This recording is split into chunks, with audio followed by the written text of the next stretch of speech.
गीता का पहला अध्याय अर्जुन का विषाद योग है। श्लोक 1 में धृतराष्ट्र यह प्रश्न अपने सेवक संजय से पूछते हैं। युद्ध की इच्छा से एकत्र हुए धर्मस्थल कुरुक्षेत्र में मेरा दल और पांडव क्या कर रहे हैं?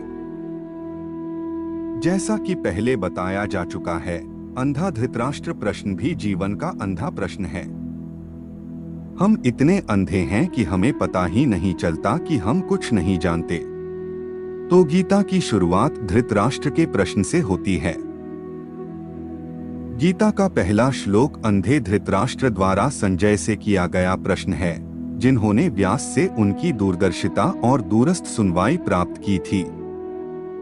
सामंत पंचक का निर्माण परशुराम द्वारा किया गया था और इस युद्ध भूमि को धर्मक्षेत्र कहा जाता था। फिर यह कुरु नामक राजा के शासनकाल के दौरान सर्वोच्च धार्मिक स्थान के रूप में कुरुक्षेत्र बन गया।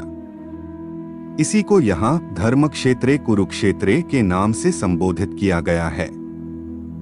हमारा हृदय धर्मक्षेत्र है और वह मन जो यह तय करता है कि धर्म क्या है और अधर्म क्या है, कुरुक्षेत्र है, जिसका अर्थ है कर्मक्षेत्र।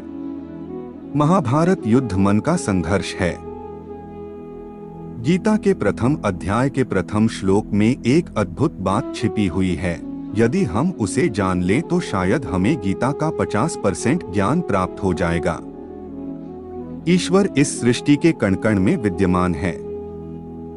उसी तरह हर जीव में भगवान का वास है।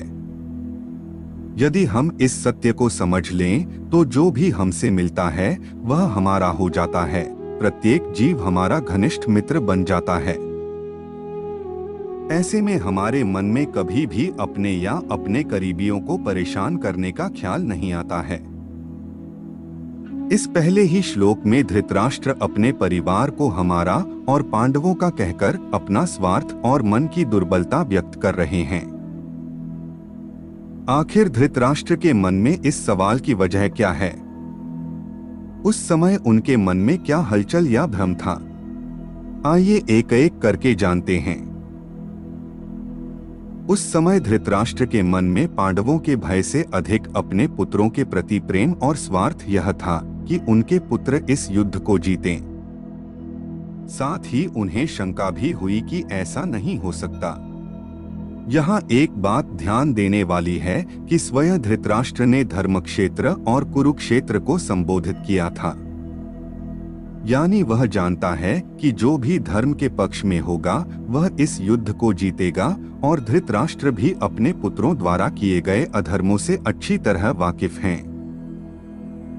धृतराष्ट्र के लिए एक ओर इस धर्मक्षेत्र कुरुक्षेत्र में जैसे ही उनके बच्चे कदम रखते हैं, उनके मन पर धर्म का प्रभाव पड़ता है और वे यह भी सोचने लगते हैं कि कहीं वे धर्मपरायणों की भांति अपने ही भाइयों से युद्ध न कर बैठें। साथ ही इस युद्ध में आत्मसमर्पण कर पांडवों को राज्य देने का भी विचार उनके मन में आ सकता है। यह निश्चित रूप से धृतराष्ट्र को पसंद नहीं था। अंत में धृतराष्ट्र को पांडवों की ओर से भी विश्वास था। पांडव पवित्र हैं, वे अपने भाइयों के खिलाफ नहीं लड़ते हैं, वे अपने परिवार का खून नहीं बहाते हैं। इसलिए पांडव धर्म क्षेत्र कुरुक्षेत्र से प्रभावित होते हैं और युद्ध से पीछे हट जाते हैं। कैसी विडंबना है, जब अपने मामलों की बात आती है तो कौरव अलग होते हैं और पांडव अलग। उसी पांडव समर्थक दृष्टिकोण से पांडवों को कौरवों को अपने परिवार के सदस्यों के रूप में मानना चाहिए। देखिए गीता के पहले अध्याय के पहले श्लोक में कितनी बातें हैं। इस पर चिंतन करें कि आपने इससे क्या सीखा है और यदि संभव हो तो इससे सीखी अच्छी बातों को अपने दैनिक जीवन में लागू करें। फिर मिलते हैं अगले श्लोक में। हम सभी के लिए खुशी और मन की शांति के लिए भगवान से प्रार्थना करते हैं। आपके दिन शुभ हो।